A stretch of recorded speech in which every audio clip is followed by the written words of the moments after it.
ಇರುವಂಥದ್ದು ಹಂಸಲೇಖ ಅವರ ಹಾಡಿಗೆ ಜೀವ ತುಂಬಿದಂಥ ದನಿ ಎಸ್ ಜಾನಕಿ ಅವರದು. ಅವರು ಹಾಡಿರುವಂಥ ಪ್ರತಿಯೊಂದು ಹಾಡು ಕೂಡ ಸೂಪರ್ ಡೂಪರ್ ಹಿಟ್ ಆಗಿವೆ. ಯಾವುದೇ ನಾಯಕಿಗೆ ಆ ಪಾತ್ರ ಎಷ್ಟು ಮುಖ್ಯವಾಗಿರುತ್ತೋ ಧ್ವನಿಯ ಮುಖಾಂತರವಾಗಿ ಕೂಡ ಬೇರೆಯವರನ್ನ ಸೆಳೆಯುವಂಥದ್ದು ಬಹಳ ಮುಖ್ಯವಾಗಿರುತ್ತೆ.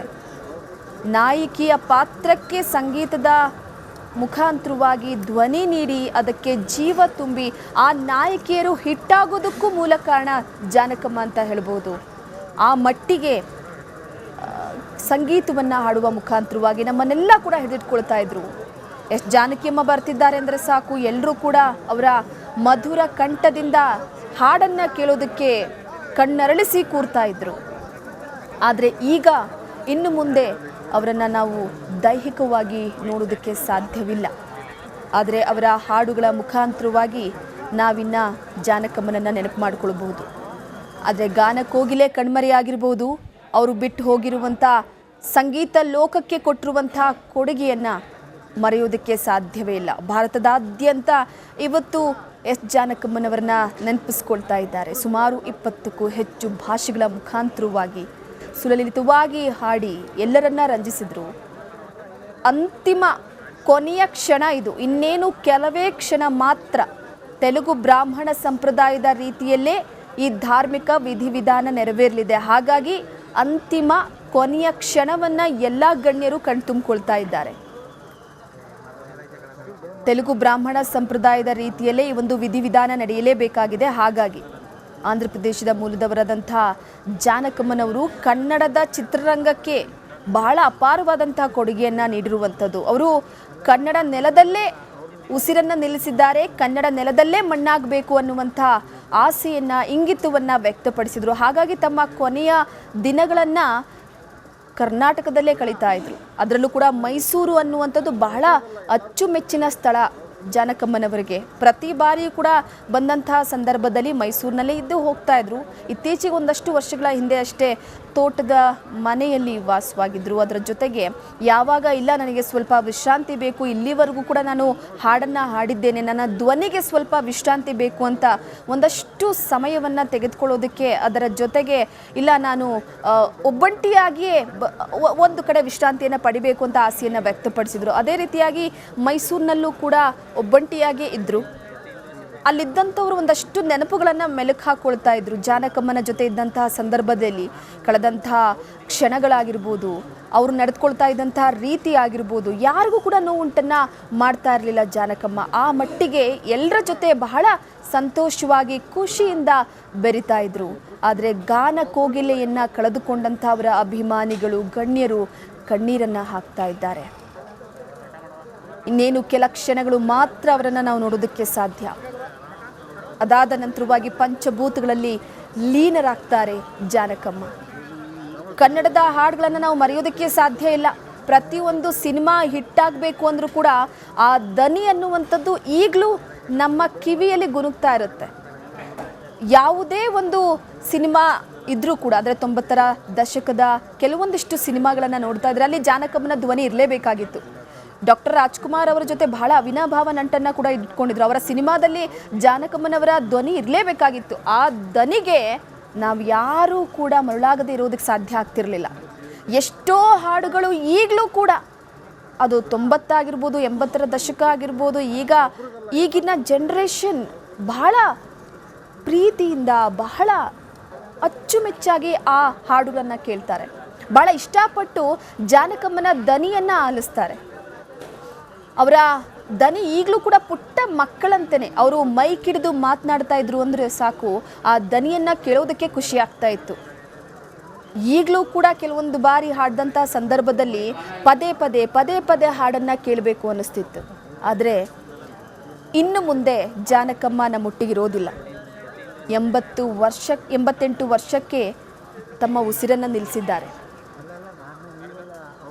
ಒಂದು ವಾರದಿಂದ ಅವರಿಗೆ ಹುಷಾರಿರಲಿಲ್ಲ.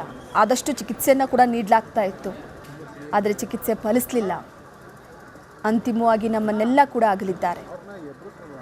ಸಕಲ ಸರ್ಕಾರಿ ಗೌರವಗಳೊಟ್ಟಿಗೆ ಅವರನ್ನು ಕಳುಹಿಸಿಕೊಡಲಾಗ್ತಾ ಇದೆ. ಎಲ್ಲ ರೀತಿಯ ಸಂಪ್ರದಾಯವನ್ನು ನೆರವೇರಿಸಲಾಗ್ತಾ ಇದೆ. ಅವರ ಮೊಮ್ಮಗಳ ಕೈಯಲ್ಲಿ ಸಕಲ ವಿಧಿ ವಿಧಾನವನ್ನು ನೆರವೇರಿಸಲಾಗ್ತಾ ಇದೆ. ಅದಾದ ನಂತರ ಕೆಲವೇ ಕ್ಷಣಗಳಲ್ಲಿ ಗಾನ ಕೋಗಿಲೆ ಪಂಚಭೂತಗಳಲ್ಲಿ ಲೀನರಾಗಲಿದ್ದಾರೆ. ಬಹಳ ಚಿಕ್ಕ ವಯಸ್ಸಿಗೇನೆ ಹಾಡೋದಕ್ಕೆ ಶುರು ಮಾಡಿದಂಥವ್ರು ಜಾನಕಮ್ಮ. ಅವರ ಮಧುರ ಮಾಧುರ್ಯದ ದನಿಯ ಮುಖಾಂತರವಾಗಿ ಎಲ್ಲರನ್ನ ಹಿಡಿದಿಟ್ಕೊಂಡಂಥವರು. 15ನೇ ವಯಸ್ಸಿಗೆ ಹಾಡೋದಕ್ಕೆ ಶುರು ಮಾಡಿದಂಥ ಜಾನಕಮ್ಮ ಭಾರತ ಸಂಗೀತ ಕ್ಷೇತ್ರದಲ್ಲಿ ಲತಾ ಮಂಗೇಶ್ಕರ್ ಅವರಾಗಿರ್ಬೋದು, ಆಶಾ ಭೋಸ್ಲೆ ಆಗಿರ್ಬೋದು, ನಮ್ಮ ಜಾನಕಮ್ಮ ಇವ್ರನ್ನೆಲ್ಲ ಮರೆಯೋದಕ್ಕೆ ಸಾಧ್ಯವೇ ಇಲ್ಲ. ಯಾಕಂದರೆ ಅವರ ದನಿ ಕೇವಲ ಕೇಳೋದಕ್ಕೆ ಮಾತ್ರ ಏನೋ ಹಾಡಿದ್ರಪ್ಪ ಅನ್ನೋ ರೀತಿಯಾಗಿರಲಿಲ್ಲ. ಎಲ್ಲರಲ್ಲೂ ಕೂಡ ಒಂದು ಭಾವನೆಯನ್ನು ಹುಟ್ಟಿಸ್ತಾ ಇತ್ತು. ಯಾವುದೇ ಹಾಡನ್ನು ಹಾಡಿದ್ರೂ ಕೂಡ ಆ ಹಾಡನ್ನು ಕೇಳ್ತಾ ಇದ್ದಂಥ ಸಂದರ್ಭದಲ್ಲಿ ಆ ಭಾವನೆಯೇ ಬೇರೆ ರೀತಿಯಲ್ಲಿ ನಮ್ಮಲ್ಲಿ ವ್ಯಕ್ತವಾಗ್ತಾ ಇತ್ತು.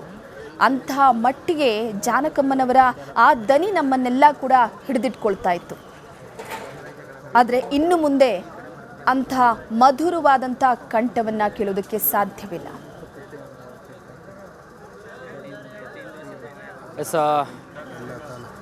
ಗಾನ ಕೋಗಿಲೆ ಅಕ್ಷರಶಃ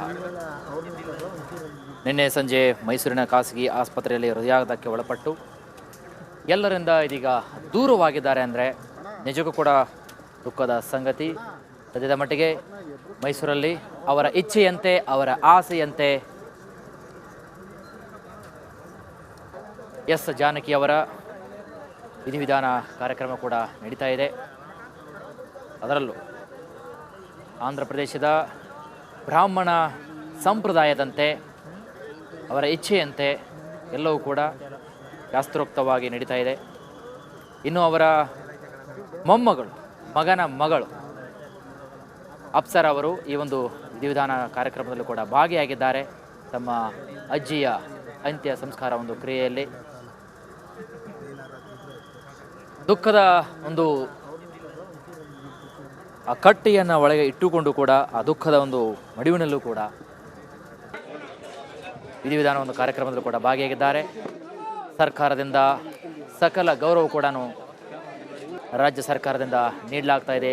ಮತ್ತೊಂದು ಕಡೆಗೆ ಕನ್ನಡ ಚಿತ್ರರಂಗ ಆಗಿರಬಹುದು, ಬೇರೆ ಬೇರೆ ರಾಜ್ಯದ ಗೌರವಾನ್ವಿತ ಆಗಿರಬಹುದು, ಗಣ್ಯಾತಿ ಗಣ್ಯರಾಗಿರ್ಬೋದು, ರಾಜಕೀಯರಾಗಿರಬಹುದು, ನಟ ಆಗಿರ್ಬೋದು, ನಟಿಯರಾಗಿರಬಹುದು, ಹಿರಿಯ ನಟರಾಗಿರ್ಬೋದು, ಎಲ್ಲ ಕಲಾವಿದರು ಕೂಡ ಎಸ್ ಜಾನಕಿ ಅಮ್ಮನವರ ಪಾರ್ಥಿವ ಶರೀರವನ್ನು ಅಂತಿಮ ದರ್ಶನಕ್ಕೆ ಇಟ್ಟಿದ್ರು. ಆ ಅಂತಿಮ ದರ್ಶನವನ್ನು ಪಡೆದುಕೊಂಡು ಅವರ ಒಂದು ಆಶೀರ್ವಾದ, ಅವರ ಒಂದು ಕೃಪೆ ಹಿಂದೆ ಇಂದು ಮತ್ತು ಮುಂದಿನ ಒಂದು ಪರಂಪರೆಗೆ ಬರುವಂತಹ ಮುಂದಿನ ಪೀಳಿಗೆಗೆ, ಗಾಯಕರಿಗೆ, ನಟಿಯರಿಗೆ ಎಲ್ಲರ ಮೇಲೆ ಇರಲಿ ಅನ್ನುವಂತಹ ಒಂದು ಆಶಯನೆಲ್ಲ ಎಲ್ಲರೂ ಕೂಡ ದೌಡಾಯಿಸ್ತಾ ಇದ್ದಾರೆ. ಮೈಸೂರಿನ HD ಕೋಟೆ ಕಣಿಯಾನ ಹುಂಡಿಯಲ್ಲಿ ಈ ಒಂದು ವಿಧಿವಿಧಾನ ಕಾರ್ಯ ಜರುಗ್ತಾ ಇದೆ. ಇವತ್ತು ಎಸ್ ಜಾನಕಿ ಅಮ್ಮನವರು ಪಂಚಭೂತಗಳಲ್ಲಿ ಲೀನವಾಗಿದ್ದಾರೆ. ಆ ಮೂಲಕ ಒಂದು ಕಡೆಗೆ ಕಲಾಕ್ಷೇತ್ರಗಳಲ್ಲಿ ಅವಿಸ್ಮರಣೀಯವಾಗಿರುವಂತಹ ನಿರಂತರವಾದಂತಹ ಹಾಗೂ ನಿಸ್ವಾರ್ಥ ಸೇವೆಯನ್ನು ಕೊಟ್ಟಿರುವಂತಹ ಎಸ್ ಜಾನಕಿ ಅಮ್ಮನವರು ಎಲ್ಲರನ್ನೂ ಕೂಡ ತೊರೆದು ಸ್ವರ್ಗಗ್ರಾಸ್ತರಾಗಿದ್ದಾರೆ. ಆದರೆ ಮತ್ತೊಂದು ಕಡೆಗೆ ಎಲ್ಲೋ ಒಂದು ಕಡೆಗೆ ಸಂಗೀತ ಬಳಗವನ್ನು ಬಿಟ್ಟು ಹೋಗಿದ್ದು, ಅಪಾರ ಪ್ರಮಾಣದ ಸಂಗೀತ ಅಭಿಮಾನಿಗಳಾಗಿರ್ಬೋದು, ಕಲಾವಿದರನ್ನು ತಬ್ಬಲಿಯನ್ನು ಮಾಡಿ ಹೋದರೆ ಅನ್ನುವಂತಹ ಒಂದು ಅಳುಕು ಎಲ್ಲರಲ್ಲೂ ಕೂಡ ಕಾಡ್ತಾ ಇದೆ. ನಾವು ನಿನ್ನೆ ಕೂಡ ರಿಪಬ್ಲಿಕ್ ಕನ್ನಡ ಜೊತೆಗೆ ಸಾಕಷ್ಟು ಹಿರಿಯ ನಟರು, ನಿರ್ದೇಶಕರು, ಕಲಾವಿದರು, ಸಂಗೀತಗಾರರು ಎಲ್ಲರೂ ಕೂಡ ಮಾತನಾಡಿದರು. ಅವ್ರು ಹೇಳುವಂತಹ ಮಾತು ಒಂದೇ, ಎಸ್ ಜಾನಕಿಯವರು ಹಿನ್ನೆಲೆ ಗಾಯಕಿಯಾಗಿ ಸಂಗೀತ ಕ್ಷೇತ್ರಕ್ಕೆ ಕಾಲಿಟ್ಟವರು. ಬೇರೆ ರಾಜ್ಯದಲ್ಲಿ ಹುಟ್ಟಿದರೂ ಕೂಡ, ಮಾತೃಭಾಷೆ ಬೇರೆ ಇದ್ರೂ ಕೂಡ ಕನ್ನಡಕ್ಕೆ ಕೊಟ್ಟಿರತಕ್ಕಂತಹ ಒಂದು ಆ ಸೇವೆ ಇದೆಯಲ್ಲ, ಅಪಾರ ಪ್ರಮಾಣವಾದಂಥದ್ದು.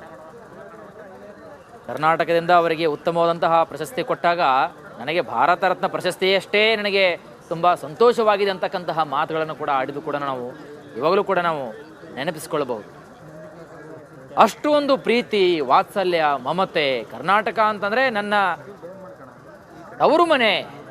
ಪ್ರತಿಯೊಂದು ಇಲ್ಲಿನ ಒಂದು ಗಾಳಿ, ಬೆಳಕು ಎಲ್ಲವೂ ಕೂಡ ನನ್ನ ಉಸಿರು ಅನ್ನುವಂತಹ ಹಿನ್ನೆಲೆಯಲ್ಲಿ ಅವರು ಹುಟ್ಟಿ ಬೆರೆತಿರುವಂತಹ ಸಂಸ್ಕೃತಿ ಇದೆಯಲ್ಲ, ಕೇವಲ ಕನ್ನಡ ಮಾತ್ರವಲ್ಲ, ತೆಲುಗು, ತಮಿಳು, ಹಿಂದಿ, ಮಲಯಾಳಿ, ಜಾಪನೀಸ್, ಜರ್ಮನಿ ಹೀಗೆ ಸಾಕಷ್ಟು ಬೇರೆ ಬೇರೆ ಬೇರೆ ಭಾಷೆಗಳಲ್ಲಿ ಸುಮಾರು 48,000ಕ್ಕೂ ಅಧಿಕ ಗೀತೆಗಳನ್ನು ಹಾಡೋದ್ರ ಮುಖಾಂತರ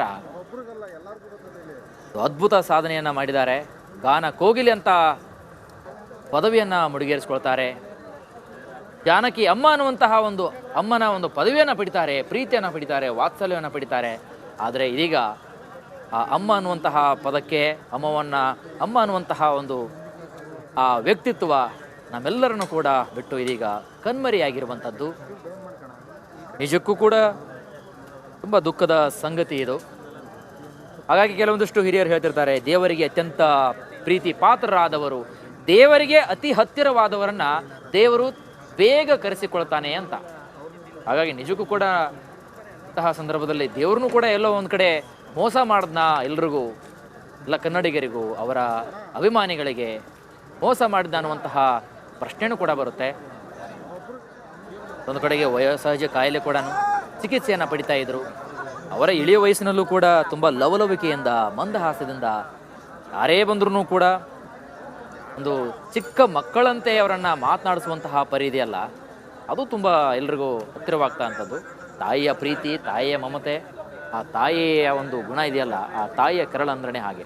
ಸೊ ಹಾಗಾಗಿ ಜಾನಕಿ ಅಂತ ಹೇಳೋದಕ್ಕಿಂತ ಪೂರ್ವದಲ್ಲಿ ಅಮ್ಮ ಅಂತಂದರೆ ಮಾತಾಡುವಂತಹ ಪರಿ ಕರ್ನಾಟಕದಲ್ಲಿ ಅದೊಂದು ರೂಢಿಯಾಗಿತ್ತು. ಹಾಗಾಗಿ ಕರ್ನಾಟಕದಲ್ಲಿ ಆ ಒಂದು ಅಮ್ಮನ ಪದವಿಯನ್ನು, ಆ ಅಮ್ಮನ ಸ್ಥಾನವನ್ನು, ಆ ಅಮ್ಮನ ಒಂದು ಘನತೆಯನ್ನು ಪಡೆದುಕೊಂಡಿರ್ತಕ್ಕಂತಹ ಆ ಗಾನ ಕೋಗಿಲೆ ಇವತ್ತು ತನ್ನ ಗಾಯನವನ್ನು ನಿಲ್ಲಿಸಿ ಸ್ವರ್ಗಗ್ರಸ್ತರಾಗಿದ್ದಾರೆ. ತಾವು ನೋಡ್ತಾ ಇದ್ದಾರೆ ದೃಶ್ಯಾವಳಿಗಳಲ್ಲಿ ತಮ್ಮ ಬ್ರಾಹ್ಮಣ ಸಂಪ್ರದಾಯದಂತೆ ಎಸ್ ಜಾನಕಿ ಅಮ್ಮನವರ ವಿಧಿವಿಧಾನ ಕಾರ್ಯಕ್ರಮ ಜರುಗ್ತಾ ಇದೆ.